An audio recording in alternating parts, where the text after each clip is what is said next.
قبل از اینکه با هم گفتگو رو شروع کنیم میخواستم یه خواهش کنم. ما چندین مدل گوش کردن داریم. یه موقع ما میشینیم یه نفر حرف میزنه و ما به اون گوش میکنیم، حرفای اون میاد تو مغز ما، ترجمه میشه، معنی بهش میدیم و دریافتش میکنیم و بعد میذاریمش کنار. یه موقع هست ما مثل موقعی که در معرض نسیم، باد، دریا قرار میگیرید. شما وقتی میرید لب دریا، نسیم دریا که به شما میخوره، شما فقط در معرضش قرار میگیرید، نه نسیم رو قضاوت میکنید، نه باد رو جمع میکنید توی شیشه میریزید، نه اندازه گیریش میکنید، البته اگه هواشناس نباشید، نه سرعت باد رو میسنجید، هیچ کاری نمیکنید، فقط در معرضش قرار میگیرید. یک نوع گوش کردن داریم به نام گوش کردن فعال و اون اینه که وقتی که یک نفر صحبت میکنه ما بدون قضاوت و بدون آگاهی‌های قبلی میشنویمش و باهاش مشارکت فعال میکنیم.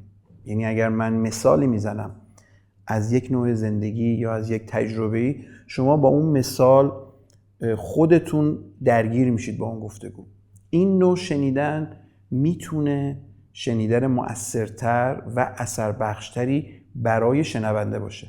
میخوام دعوت کنم که این نوع شنیدن رو تجربه کنید. یعنی موقعی که من مثال هایی میزنم شما با اون مثال درگیر شید. و حالا خوبی این نحوه ارتباطی ما اینه که شما میتونید این گفتگو رو عقب بزنید، جلو بزنید، دوباره بشنوید، استوپش کنید و اون تجربه رو برای خودتون یک بار یادآوری کنید و احساس کنید و بعد دوباره پلی کنید. میخوام دعوت کنم که این گفتگو رو مثل همیشه نشنویم و مدل همیشه گوش نکنیم. با یه سبک جدید گوش کنیم که برای خودمون یه دستاورد، یک دسته پر و یک گنجی از نوع شنیدنمون به دست بیاریم.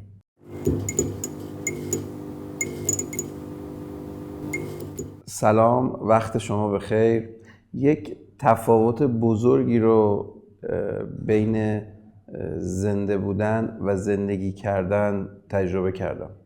در این 44 سالی که تجربه زندگی به عنوان یه بشر رو داشتم و 20 و چند سالی که تجربه زندگی کاری دارم، با مدیران زیادی، برندهای زیادی، افراد زیادی کار کردم و اون چیزی که همیشه مورد توجه من بوده و برای من جالب بوده تمایز بین زنده بودن و زندگی کردن. خیلی از برندها، خیلی از کسب و کارها و خیلی افراد رو میبینم که زنده هستن اما برندشون یا خودشون زندگی نمیکنن. اگه بخوام یه مقدار دسترسی بدم به چیزی که دارم میگم، مثل این میمونه که وقتی ما میریم رستوران یک منوی غذا میارن جلومون که حالا بعضی از رستوران‌ها خیلی هم خوب عکس داره منوی غذاشون. اون عکس‌ها و اون منو متفاوته با اون غذاه. درسته دقیقاً نمایش اون غذا رو میده، اطلاعات اون غذا رو میده، عکس اون غذا رو ما میده، ولی ما هرگز با خوردن اون منو یا نگاه کردن اون عکس‌ها سیر نمیشیم، بلکه تجربه واقعی خوردن اون غذاست که ما رو سیر میکنه و ما لذت تجربه اون غذا رو میده. همین در مورد زندگی وجود داره. در مورد زندگی حرف زدن، ادای زندگی بودن رو در آوردن، ادای زنده بودن رو در آوردن، ادای زندگی رو کردن با خود زندگی کردن متفاوته. خیلی سالها وقت گذاشتم، آموختم و همینجور این ادامه داره. خیلی سالها وقت گذاشتیم، کسب و کار رونق دادیم، برند ساختیم، افراد رو موفق کردیم. خیلی ها دنبال موفقیت هن، خیلی ها دنبال راز زندگی هن و خیلی چیزهای دیگه، ولی اینها هیچ کدوم خود زندگی نیست. یه تمایزی هست بین خود زندگی و در مورد زندگی حرف زدن. یه تمایزی هست بین تجربه فوتبال بازی کردن و در مورد فوتبال حرف زدن. حتی یه تمایزی هست بین فوتبال نگاه کردن و فوتبال بازی کردن. یعنی شما وقتی 100,000 نفر دارن بازی ها رو نگاه میکنن یا میلیون ها نفر بازی های جام جهانی رو نگاه میکنن، یک تجربه است، ولی تجربه خود فوتبال نیست. یعنی اون تجربه‌ای که افراد توی میدون از بازی کردن فوتبال به دست میارن خیلی متمایزه. تو تمام این سالها من نگاه کردم به تمایز بین تجربه زندگی کردن رو خودمون برای خودمون کشف کنیم یا اینکه در مورد زندگی کردن حرف بزنیم یا به زندگی کردن نگاه کنیم یا ادای زندگی کردن رو در بیاریم. شاید اون لحظه‌ای که دروازه‌بان داره شیرجه میزنه توپو بگیره خیلی از تماشاچی‌ها باش چپ یا راست برن، اما تمایز بین اون حرکت تا حرکتی که واقعا خودمون دروازه‌بان میکنه. حالا ما چطوری میتونیم دسترسی داشته باشیم؟ میگه چون که 100 آمد 90 هم پیش ماست. به این که خوشبخت باشیم و بعد موفق، به این که زندگی کنیم و بعد زنده باشیم، نه اینکه زنده باشیم و زندگی نکنیم. این یه پویش چندین سال است که من دارم انجام میدم و چون که افتخار اینو داشتم که مشاور برندهای خیلی زیادی بودم و خب افراد سرشناسی بودم، اصولا صاحبین کسب و کار همه آدم‌های موفقی هستن و من هر روز افتخار دیدن و ملاقات باهاشون داشتم که در مورد برندشون و کسب و کارشون بهشون مشورت بدم. با افراد خیلی متفاوتی مواجه شدم و خیلی روش‌های مختلفی رو کشف کردم برای اینکه چه تمایزی است بین زنده بودن و زندگی کردن.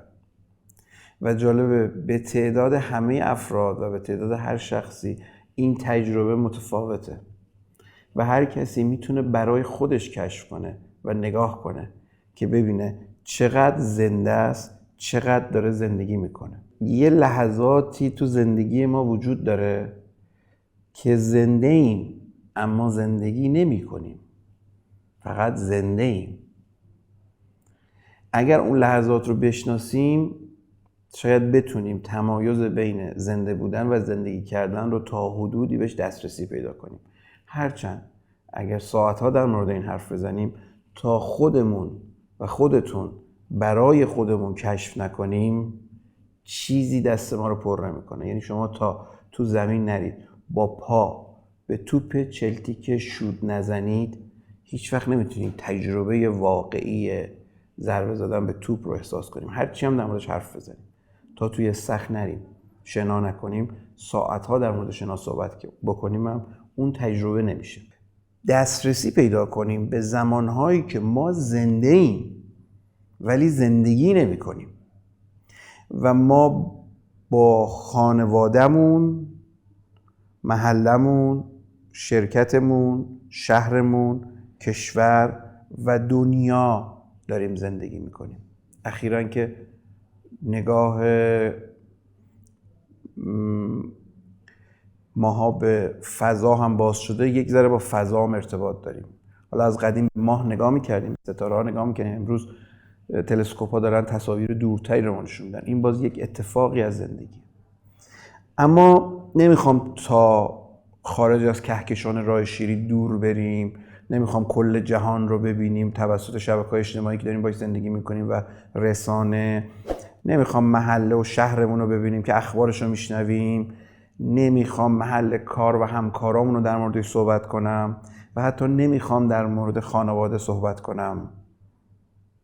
اصل زیستن ما و تجربه زندگی ما خودمون با خودمونیم. ما بیشترین حرف رو خودمون به خودمون میزنیم و بیشترین ارتباط رو خودمون با خودمون داریم. پس زیستن رو و تجربه زندگی واقعی رو بیایم در خودمون با خودمون آغاز کنیم و همینجا هم گفتگوش رو به پایان ببریم. اگر این فضای خودمون با خودمون به صلح برسه، به تجربه زیستن برسه، تا دورترین کهکشان‌ها ما تجربه زیستن رو میتونیم احساس کنیم. موضوع دقیقاً اینجاست، شاید هم نزدیکتر، حتی اینجا هم شاید نیستی، همین اینجا هست. تجربه زیستن خودمون با خودمون. خب قرار شد نگاه کنیم به لحظاتی که ما خودمون با خودمون زندگی نمی کنیم و اگر اونا رو شناسایی کنیم میتونیم بگیم خب پس بقیه‌اش رو داریم زندگی میکنیم. یه لحظاتی وجود داره که ما انسان ها زنده هستیم اما زندگی نمی کنیم. یه لحظاتی وجود داره که ما داریم منو رو میبینیم، عکس چلو کباب میبینیم اما خود چلو کباب نیست و یه لحظاتی هست که خود چلو کباب رو داریم میخوریم. بیایم اون لحظاتی که زندگی نمی کنیم رو شناسایی کنیم. لحظاتی که داریم غر میزنیم، لحظاتی که داریم شکایت مداوم میکنیم، لحظاتی که داریم خودمون رو قضاوت میکنیم، لحظاتی که داریم خودمون رو سرزنش میکنیم، لحظاتی که مغز ما که مسئول محافظت از ماست مشغول تحقیر ما و تنبیه ماست. اون لحظات جزو زندگی ما نیست. هر چیزی غیر از اینا هست میتونه زندگی باشه. حالا ما از قضاوت خودمون، برندمون، کسب و کارمون، رفتارهامون، ظاهرمون، هیکلمون و همه چی مغزمون شروع میکنه با ما حرف زدن و بعد از اینکه این رو قشنگ تخریب کرد، این رو قشنگ با خاک یکسان کرد، خیالش راحت شد، تازه بعد میره سراغ پیرامونمون، بعد میره سراغ خانوادهمون، دوستامون، همکارامون، رقبامون، کشورمون، مسئولینمون، خارج از ایران، جهان و همینطور دورتر و شروع میکنه تخریب و قضاوت اونها. پس وقتی ما مواجه میشیم با یک کسی که در حال تخریب و قضاوت پیرامونشه، یادمون باشه اول خودش رو کامل با خاک یکسان کرده، بعد رسیده به پیرامونش. ما در این گفتگو کاری به دیگران نداریم، برمیگردیم اینجا. این تجربه شخصی منه که دارم در اختیار شما میذارم، لزوما میتونه درستم نباشه. این کشف بابک برای بابک، شما میتونید یک کشفی خودتون برای خودتون داشته باشید که خوشبخت بودن با موفق بودن فرق داره، زنده بودن با زندگی کردن فرق داره. خب چطوری ما میتونیم تمایز بین زنده بودن و زندگی کردن رو کشف کنیم؟ لحظاتی که ما در حال شکایت، در حال غر زدن، در حال نق زدن هستیم و در حال قضاوت کردن خودمون و اذیت کردن خودمون، اون لحظات ما زندگی نمی کنیم. ما از کجا بفهمیم که کی در حال بازی فوتبال هستیم، کی در حال تماشاچی؟ موقعی که داریم، مثلا میگن کی ما تماشاچیم کی بازی کنیم. موقعی که تو زمینیم، تو مستطیل سبز هستیم در حال بازیم. نه لزوما. شما میتونید نوک حمله باشید یا دروازه‌بان باشید، توی مستطیل سبز هم باشید اما تماشاچی باشید اون لحظه. و یک چیز خیلی هیجان انگیزتر، شما میتونید بیرون مستطیل سبز باشید و توی تماشاچی‌ها نشسته باشید اما بازیکن باشید. این خیلی جذابه. شما بارها دفاع و دروازه‌بان‌هایی دیدید که به توپ نگاه میکنن که توپ میره تو گل، تماشاچی هم. و شما بارها تماشاگران دیدید که به موقع تشویق میکنن و به موقع به تیمشون روحیه میدن، اونا بازیکنن. پس اون موقعیت مکانی ما لزوما نمایانگر بازیکن بودن یا بازیکن نبودن ما نیست. اون چیزی که ما میتونیم بهش نگاه کنیم تو زندگی خودمونه و تو تجربه شخصی خودمونه که چه زمانهایی ما زندگی رو واقعی تجربه کردیم و چه موقعهایی ما زنده بودیم اما زندگی رو تجربه نکردیم. ببینید این گفتگویی که داره مطرح میشه یه لحظه میگیرینش و دیگه صاحبش میشی. میدونید مثل چی؟ دوچرخه سواری اگه کرده باشید یه لحظه شما تعادل دوچرخه رو گرفتید و دیگه بعد از اون هیچ وقت نمیتونم من اون از شما پس بگیرم، بگم بده دیگه اون تعادل بده، حالا دوباره سوار دوچرخه شد دیگه بلد نباشی. امکان نداره. شما یک لحظه استادی دوچرخه سواری رو گرفتید و تا آخر عمر همراهتونه. این گفتگویی که داریم با هم میکنیم در مورد زنده بودن و زندگی کردن، اگر تو زندگیامون پویشش کنیم، در مورد خوشبخت بودن و موفق بودن، اگر تو زندگیامون پویشش کنیم یه لحظه میگیریمش.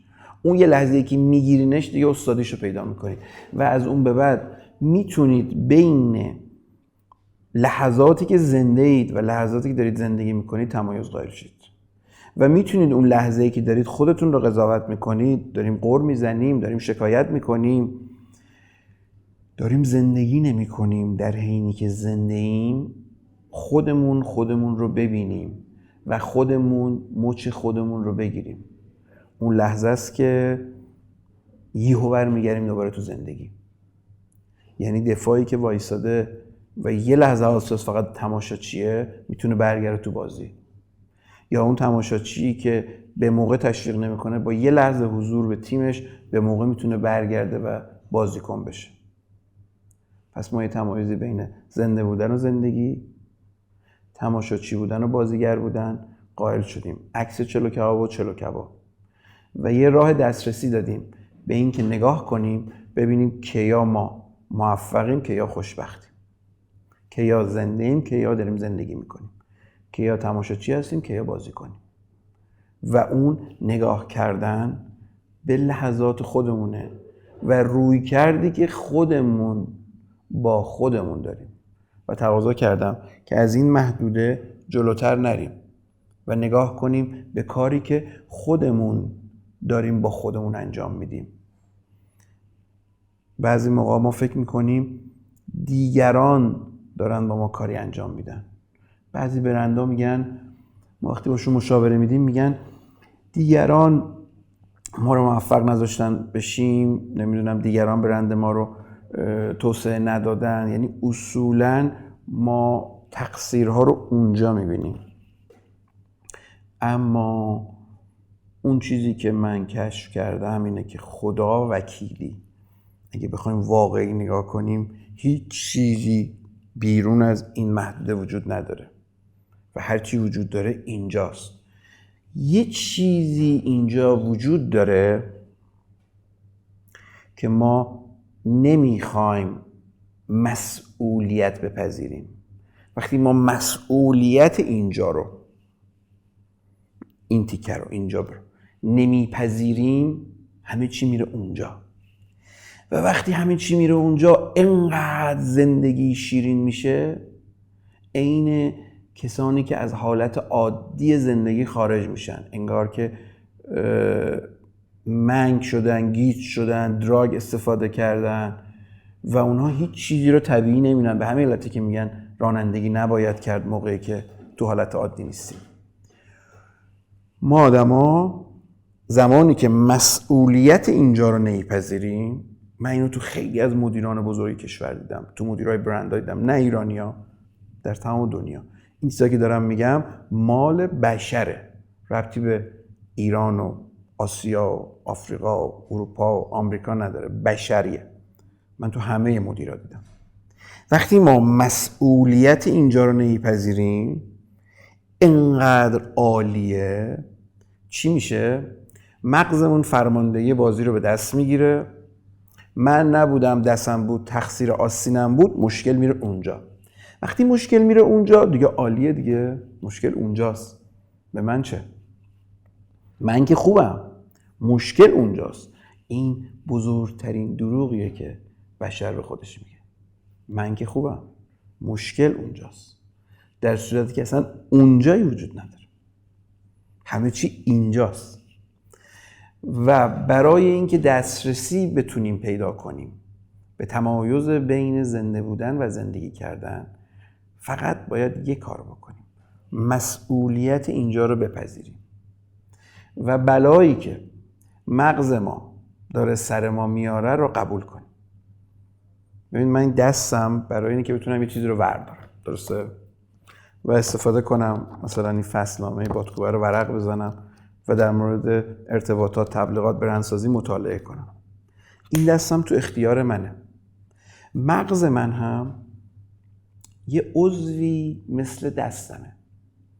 دستم برای این خلق شده که با این 5 انگشت کارهای مختلف انجام بدم.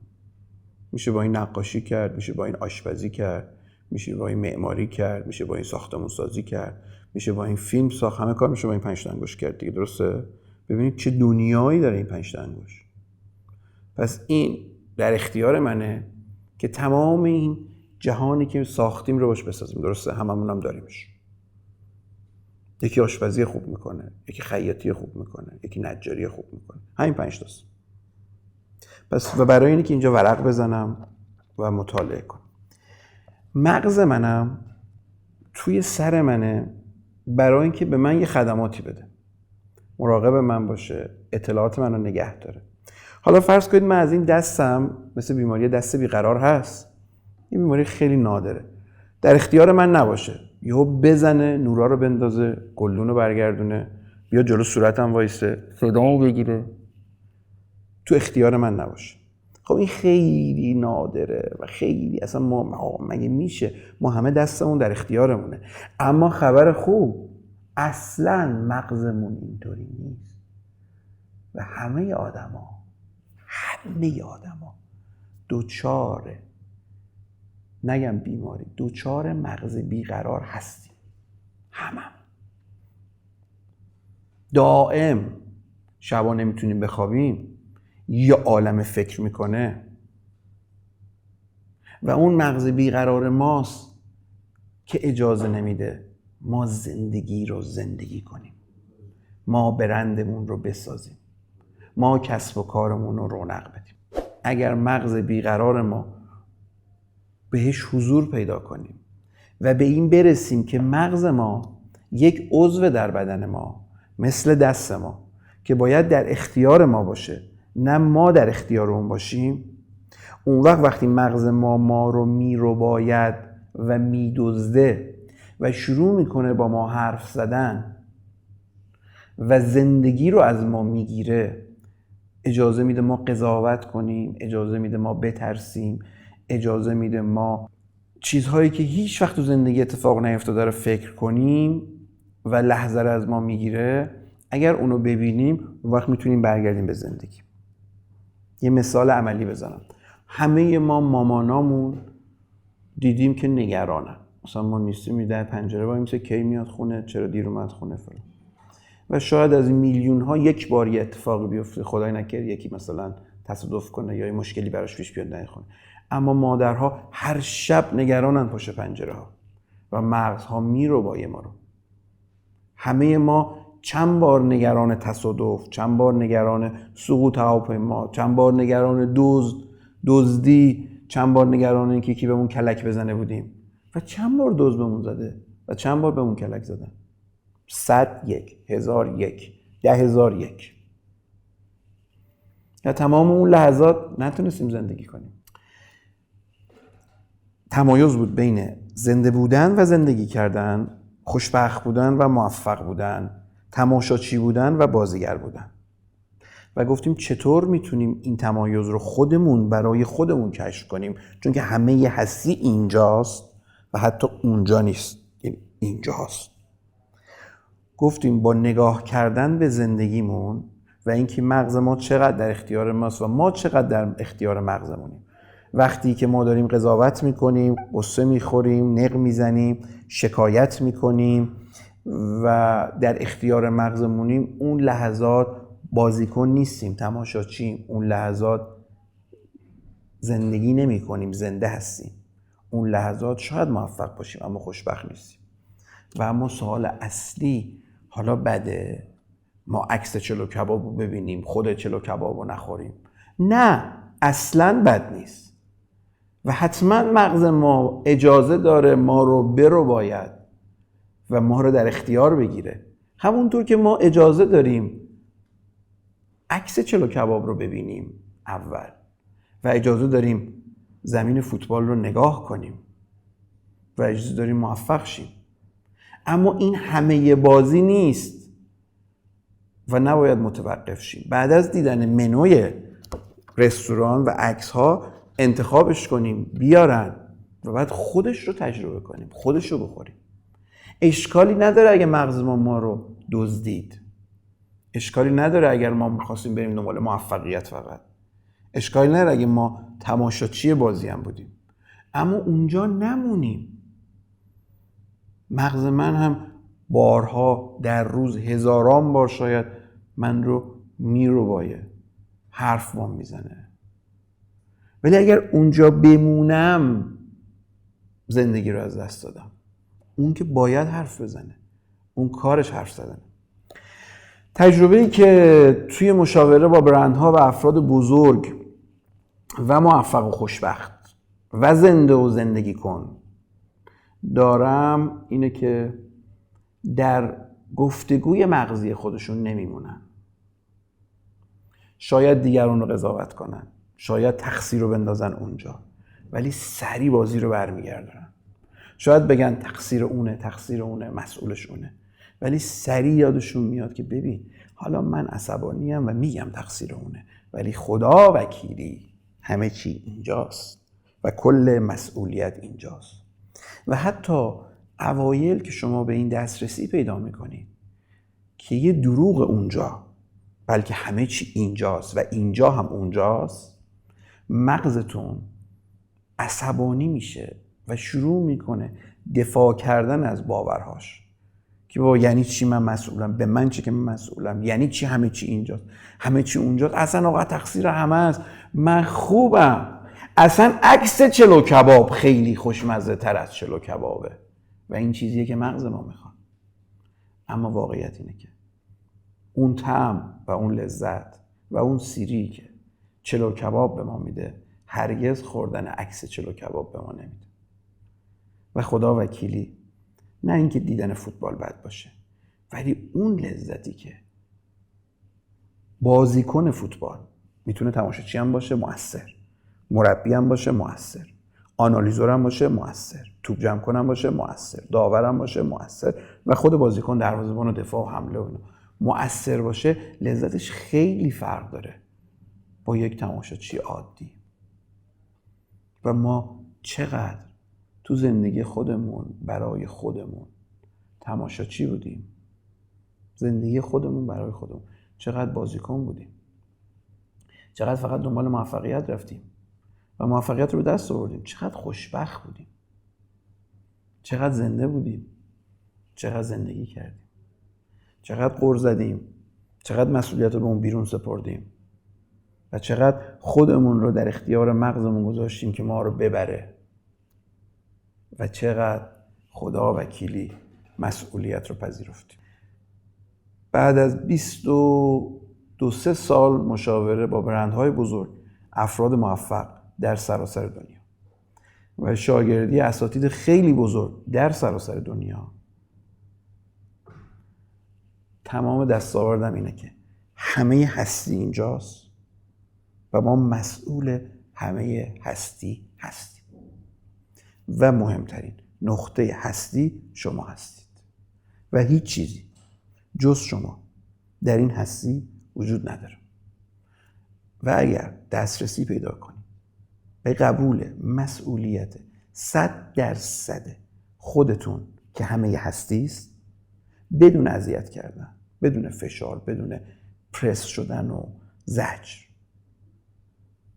دسترسی پیدا میکنید به زنده بودن در حین زندگی کردن و خارج از این زنده هستیم، زندگی نمیکنیم.